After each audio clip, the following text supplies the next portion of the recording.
오늘 우리에게 주시는 하나님의 말씀 누가복음 24장 44절부터 마지막 절 53절까지 봉독하겠습니다. 또 이르시되 내가 너희와 함께 있을 때에 너희에게 말한 바 곧 모세의 율법과 선지자의 글과 시편의 나를 가리켜 기록된 모든 것이 이루어져야 하리라 한 말이 이것이라 하시고, 이에 그들의 마음을 열어 성경을 깨닫게 하시고 또 이르시되 이같이 그리스도가 고난을 받고 제3일에 죽은 자 가운데서 살아날 것과 또 그의 이름으로 죄사함을 받게 하는 회개가 예루살렘에서 시작하여 모든 족속에게 전파될 것이 기록되었으니 너희는 이 모든 일의 증인이라. 볼지어다 내가 내 아버지께서 약속하신 것을 너희에게 보내리니 너희는 위로부터 능력으로 입혀질 때까지 이 성에 머물라 하시니라. 예수께서 그들을 데리고 베다니 앞까지 나가사 손을 들어 그들에게 축복하시더니 축복하실 때에 그들을 떠나 하늘로 올려지시니 그들이 그에게 경배하고 큰 기쁨으로 예루살렘에 돌아가 늘 성전에서 하나님을 찬송하니라. 아멘. 하나님의 말씀입니다. 네, 우리 잠깐 기도하겠습니다. 하나님, 이 시간에 하나님의 말씀 앞에 섭니다.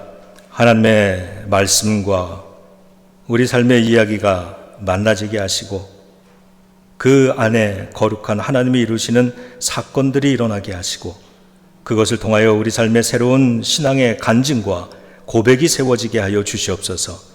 그리하여 이 말씀으로부터 우리가 새 힘을 얻고 하늘의 더 큰 은총과 축복을 누리며 살아갈 수 있게 하여 주시옵소서. 예수님의 이름으로 기도드립니다. 아멘. 우리가 오늘 24장을 읽었는데 이 24장은 누가복음의 마지막 장입니다. 예수님께서 제자들에게 마지막 말씀을 남기시고 축복하시면서 승천하시는 이야기가 담겨져 있습니다. 부활하신 예수님께서 제자들을 찾아오셨을 때 제자들은 두려움과 의심에 사로잡혀서 자신들이 지금 유령을 보고 있다 이렇게 생각을 했었습니다. 그런 제자들에게 예수님은 왜 두려워하느냐, 왜 의심하느냐 이렇게 말씀하시면서 못자국이 나 있는 당신의 손과 발을 제자들에게 보여주셨습니다. 당신이 십자가에 못 박히셨던 바로 그 예수 그리스도가 맞다는 의미입니다. 그리고는 이렇게 말씀하십니다. 유령에게는 살과 뼈가 없는데 나는 몸이 있지 않느냐라고 말씀하시면서 이 제자들의 두려움을 잠재우려 하셨습니다. 그런데도 제자들이 믿지를 못했습니다. 그러자 예수님은 제자들에게 먹을 것을 좀 달라 그러셨고요. 제자들이 구운 생선 한 토막을 내드렸더니 그것을 잡수셨습니다. 이것을 통해서 당신이 실제로 부활하셨으며 유령이 아니다, 이것을 보여주시는 거죠. 그런 다음에 예수님께서는 제자들의 마음을 열어주십니다. 오늘 이 예배 시간도 주님께서 우리의 마음을 열어주고 계시는 줄로 믿습니다. 마음을 열어주셔서 무엇을 하냐면 성경을 깨닫게 해주십니다. 성경의 뜻이라고 하는 건 모세의 오경을 말하고요.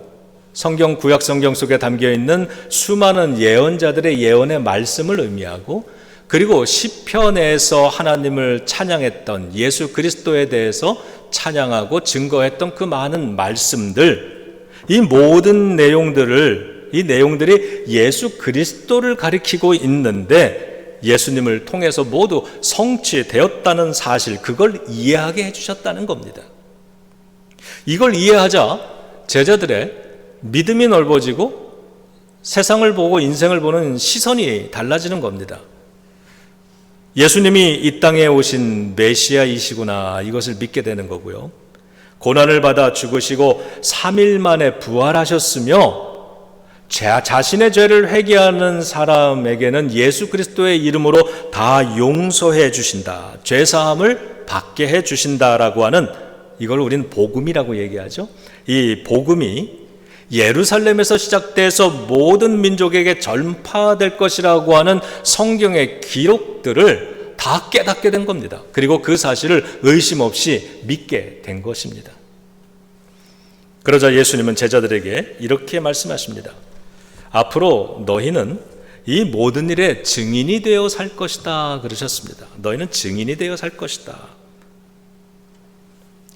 그런 후에 예수님은 하나님 아버지께서 너희에게 주겠다고 약속하신 그 성령을 너희들에게 보내어 주실 테니, 내가 보내어 줄 테니 너희는 성령이 저 위로부터 임할 때까지 예루살렘에 머물고 그곳을 떠나지 말아라, 이렇게 말씀을 하셨습니다. 그런 후에는 이 제자들을 데리고 베다니로 옮기셔서 거기서 손을 들어 제자들을 축복하시면서 하늘로 그 모습으로 승천을 하셨다는 겁니다.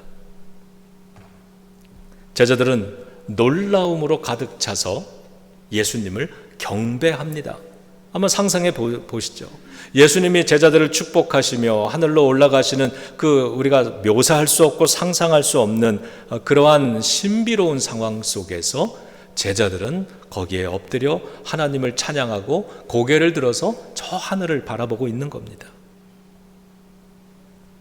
그리고 주님께서 올라가시자 제자들은 예수님이 주신 그 말씀으로 마음이 기뻐집니다. 주님이 주셨던 말씀, 자신들이 성경을 읽어서 깨닫게 된 그 놀라운 성경 진리의 말씀, 이것으로 인해 기쁜 마음으로 주님이 말씀하신 대로 예루살렘으로 돌아가게 됩니다. 그리고 그곳에서 늘 성전에서 하나님을 찬송하면서 약속하신 성령이 임재하시는 그날까지 기다렸다라고 하는 내용이 오늘 우리가 읽은 본문 24장 전체의 이야기인 겁니다. 이 본문 속에서 두려움에 떨고 있는 제자들을 찾아오신 예수님이 처음에 하신 말씀은 평안할지어다 였습니다. 그리고 두려워하지 말아라, 어찌하여 마음에 의심이 일어나느냐, 이 말씀을 하셨습니다.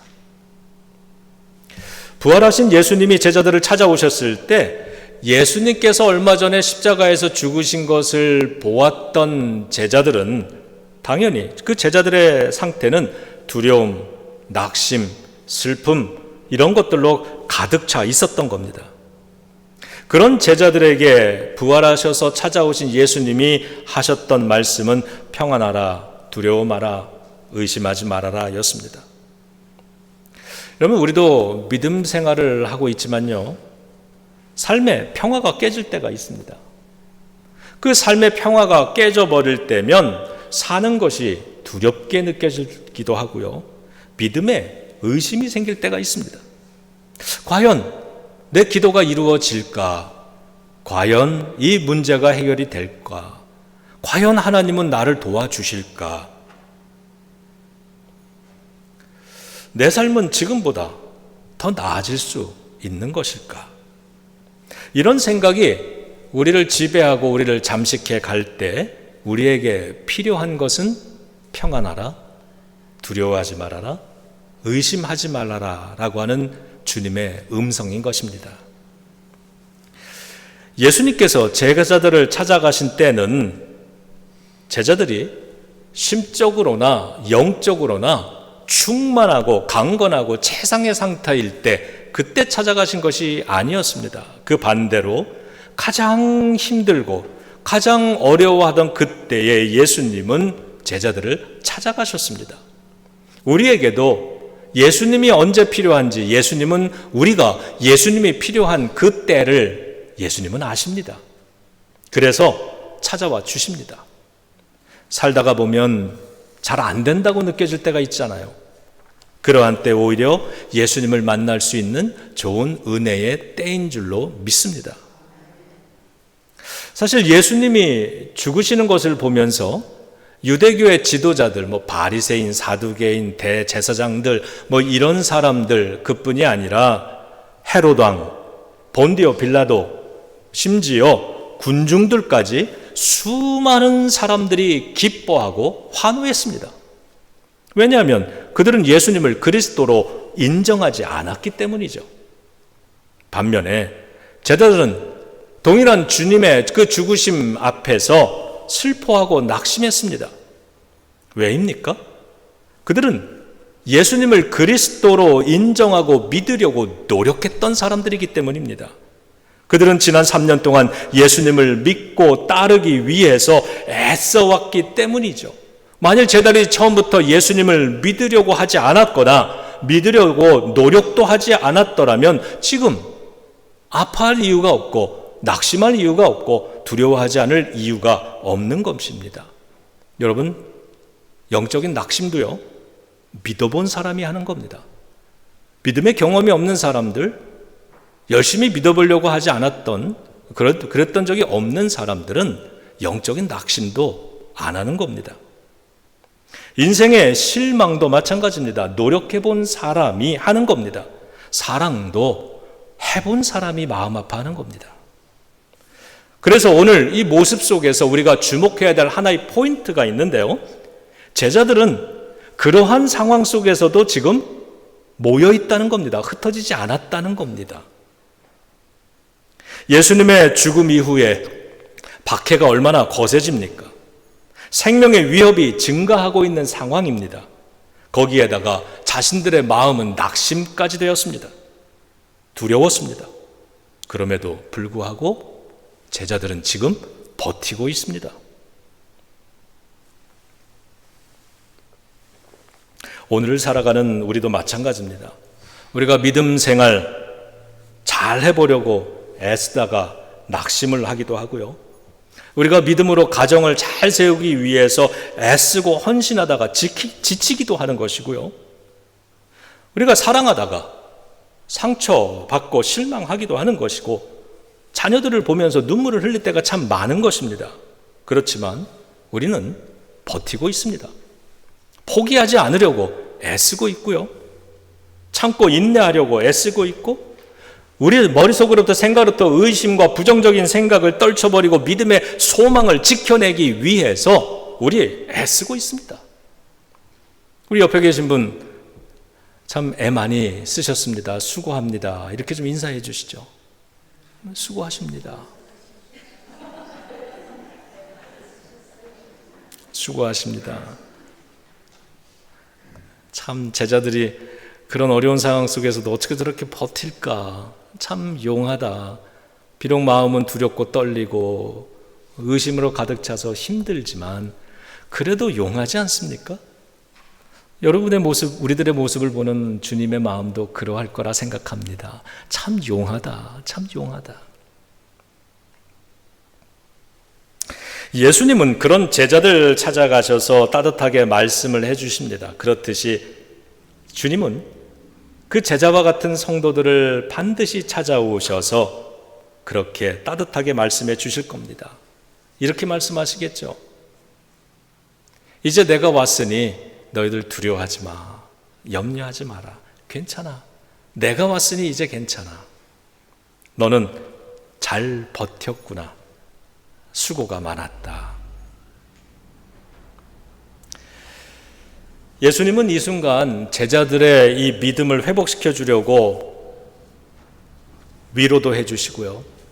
이 손에 못 박힌 것도 친히 보여주셨습니다. 그렇듯이 우리들의 이러한 상황 속에서도 상황 속에 예수님이 찾아오신다면 저는 예수님은 똑같이 하실 거라고 믿습니다. 예수님의 그 손과 발을 저와 여러분들 우리들에게 보여주실 것이라고 생각합니다. 오늘 본문의 마지막 부분에서 제자들이 보여주는 모습을 좀 주목해 봤습니다. 제자들이 보여주는 모습 어떠합니까? 이 삶의 자리로 돌아온 제자들은 성경의 말씀을 깨달음으로써 자신 속에 일어나는 그 변화, 내적인 성장, 영적인 성장, 그리고 하나님이 주신 약속, 성령을 너희들에게 보내어 주겠다라고 하는 그 약속, 그것으로 인해서 제자들은 좀 기뻐합니다. 아니 방금 전까지의 두려워하고 의심하던 모습과 완전히 달라진 모습 아닙니까? 그리고 그날부터 성전에 가서 그들은 예배를 드리면서 성령의 오심을 기다렸고요. 그리고 찬송을 부르기 시작을 했습니다. 우리에게도 예수님의 이 음성이 필요하고 예수님의 손과 발이 필요할 때가 있습니다. 그럴 때 여러분 어떻게 합니까? 우리는 찬송을 부릅니다. 오늘도 찬송을 불렀지만 이 찬송 속에는 우리를 향하신 하나님의 약속이 가사로 담겨져 있고, 그리고 예수님의 은혜에 대한 고백도 담겨져 있고요. 하나님이 우리를 어떻게 사랑해 주셨는가라고 하는 많은 간증의 이야기들, 신앙적인 이야기들이 가사로 담겨져 있습니다. 우리의 고백들입니다. 이러한 고백이 담긴 신앙의 이야기가 담긴 그러한 찬양은, 이 찬양을 우리가 힘내서 부를 때 우리의 심령 깊은 곳에서 주님의 음성을 회복시켜 주는 것입니다. 또한 우리는 어떻게 해요? 성경을 펴서 읽죠. 왜냐하면 성경에는 하나님의 많은 약속이 담겨져 있으니까. 노예 생활하던 절망적인 이스라엘에게 주님이 주신 약속이 있고요.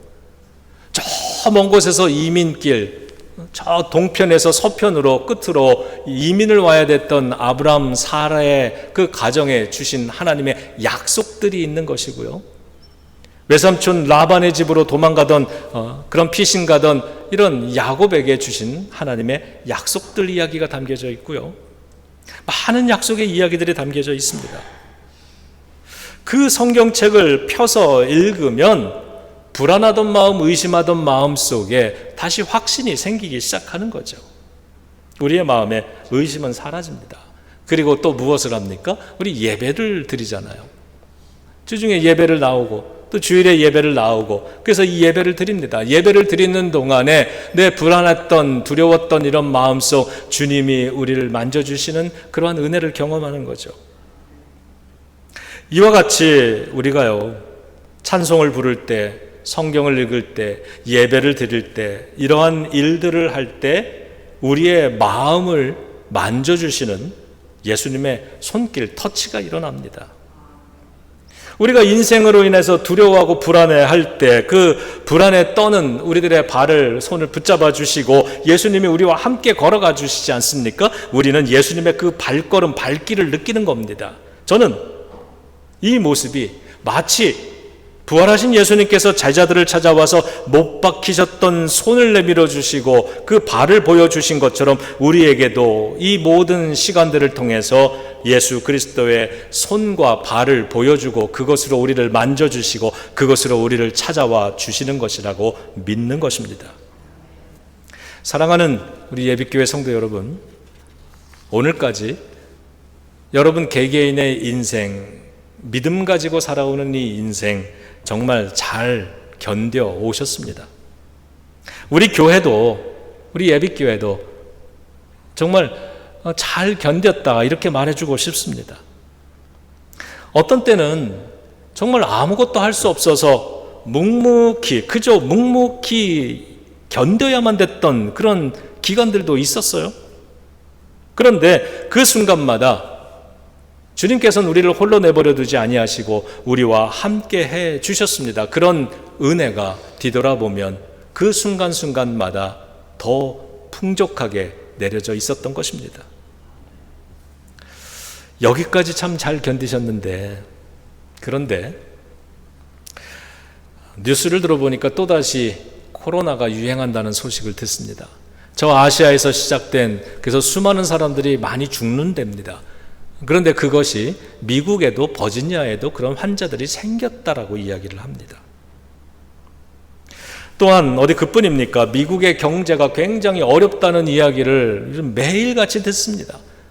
스탁이 잠깐 올라가더니 다시 떨어졌네. 경제가 이러다가 국가 부채가 어마어마하게 늘어난다는 등 이러한 전 세계적인 불황이 다시 찾아올 거라고 하는 이런 이야기를 들을 때마다 여러 가지를 생각합니다. 집을 사신 분들 몰개지 걱정하시고, 또 먹고 사는 문제도 걱정해야 되고, 또 우리 교회도 어떻게 이 교회를 운영해 나갈까, 이런 여러 가지 걱정들이 생깁니다. 어디 그뿐입니까? 전쟁의 이야기, 소문은 점점 많아지죠. 지진의 이야기, 자연재해가 너무나 많이 일어나고 있습니다. 이거 정말 이러다가 말세가 되는 거 아니냐, 이런 걱정들 하시는 목소리도 참 많습니다. 그런데 이런 모든 일들을 들을 때마다 마음속에 이런 생각이 듭니다. 아니, 이런 어려워지면 우리 교인분들, 저를 포함해서, 그리고 우리 자녀들, 그들의 삶에 나쁜 영향이 끼치는 거 아닌가? 삶이 너무 어려워지는 건 아닐까? 힘들면 어떡하지? 곤란한 일들이 생기면 어떡하지? 이런 염려가 커집니다. 이럴 때 우리 어떻게 해야 됩니까?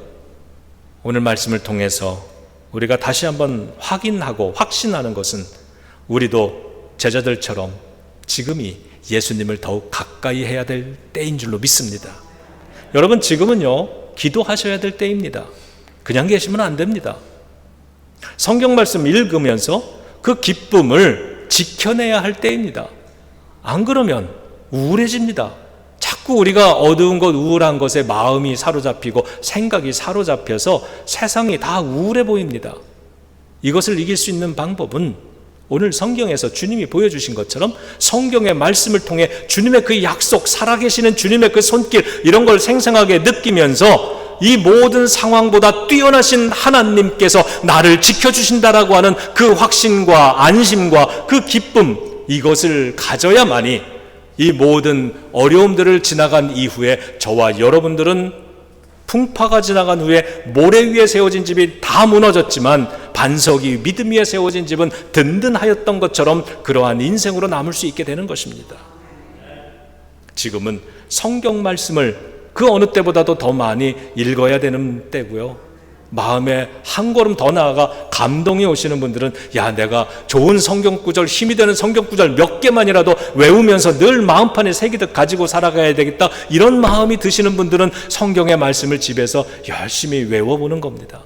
나이가 들어가니까 잘 안 외워지잖아요.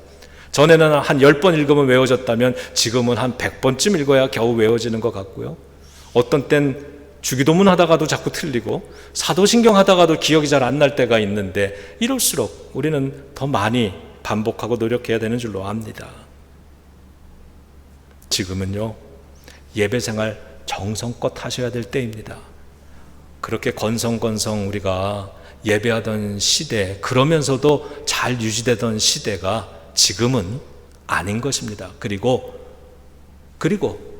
젊을 때는 좀 그래도 힘이 좀 있어서 버텨볼 수 있었겠지만, 그러다가 버티다가 나중에라 또 좀 더 늦게 라스트 미닛에 주님께로 돌아올 수 있었지만, 저도 10년 전과 20년 전, 30년 전과 비교해보면 이제는 그 시간이 길지가 않습니다. 빨리빨리 회개하고 빨리빨리 추스리고 주님의 자리로 빨리 돌아와야만 내 삶을 유지할 수 있는 그러한 상황이 돼 있더라고요. 지금은요, 예배생활 정성껏 해야 될 때고요, 찬송을 힘있게 계속 부르셔야 됩니다. 일상생활 속에서 찬송 많이 부르시잖아요. 찬양도 많이 들으시는 걸로 아는데, 이런 찬양을 계속 불러야 됩니다. 마음이 힘들어지면 찬송 부르고, 마음이 어두워지면 찬송 부르고,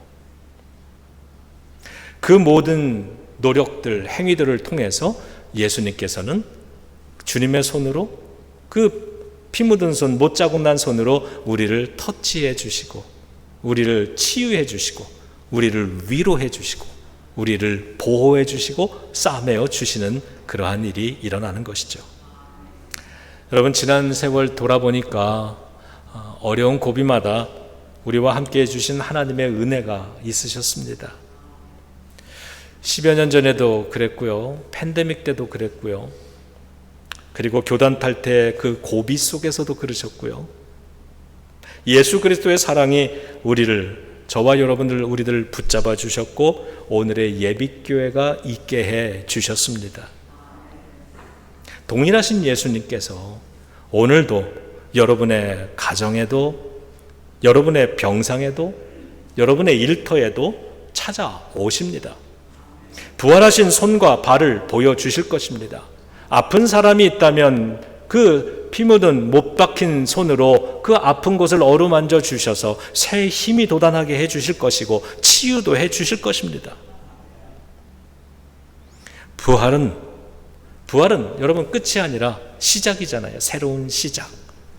이젠 다 안 되나 보다라고 여길 때 주님의 그 부활의 손길이 닿으면 새 출발, 새 시작도 될 수 있는 것이라 믿습니다.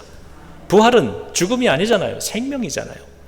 모든 것이 다 생명력을 잃은 것 같고 다 수명이 끝난 것 같이 여겨지는 그 자리, 그 순간에도 주님의 그 부활의 손길이 만져주시면 다시 소생하고 다시 생명을 얻게 될 줄로 믿습니다. 여러분, 부활은 어둠이 아니잖아요. 부활은 우리 교회 이름처럼 빛이잖아요. 삶 속에 어두운 그늘이 있더라도 주님이 만져주시면 그 빛, 어두움도 다 빛을 통해서 물러가는 것 아니겠습니까? 부활의 손은 그렇듯 예수 그리스도의 손과 발은 우리에게도 새로운 시작과 생명과 새 빛이 되어 주시는 것입니다. 그런 예수님 굳게 붙잡고 깊이 사랑하면서 살아가는 예비교회 모든 성도들이 되시기를 주님의 이름으로 축원합니다. 그리고 오늘 이제 곧이어서 성찬을 받게 될 때요, 주님의 저 몸과 피를 받아먹고 마시는 이 자리, 이것은 진정한 주님의 몸입니다, 피입니다. 이런 고백으로서 우리가 이것을 진지하게 경건하게 받아먹을 수 있다면 이것을 통하여 나를 기억하고 나를 기념하라라고 하신 주님께서 이 성찬에 임재하여 주셔서 이것을 먹는 여러분들 속에 생명이 다시 돋아나게 해주시고 어둠이 물러가고 빛으로 채워질 수 있게 해주시고 두려워하고 의심하고 염려하던 것이 떠나가 이 제자들처럼 기뻐하면서 예배하는 자로서, 찬송하는 자로서, 말씀을 기쁘게 듣는 사람들로서 우리를 변화시켜주고 새롭게 해주실 줄로 믿습니다. 그러한 성찬의 자리도 되시기를 주님의 이름으로 축원합니다. 기도하겠습니다. 주님, 슬픔의 어려움 가운데, 어둠 가운데 있는 제자들을 찾아가신 부활의 주님, 그들에게 주님의 못 박힌 손과 발을 보여주셨듯이, 그리고 그들 앞에서 함께 먹고 마시셨듯이 우리의 일상의 생활 속에도 찾아오셔서 그 주님의 손길로 항상 우리를 만져주시고 주님, 우리와 함께 먹고 마시는 그 삶의 자리 동행하여 주시옵소서.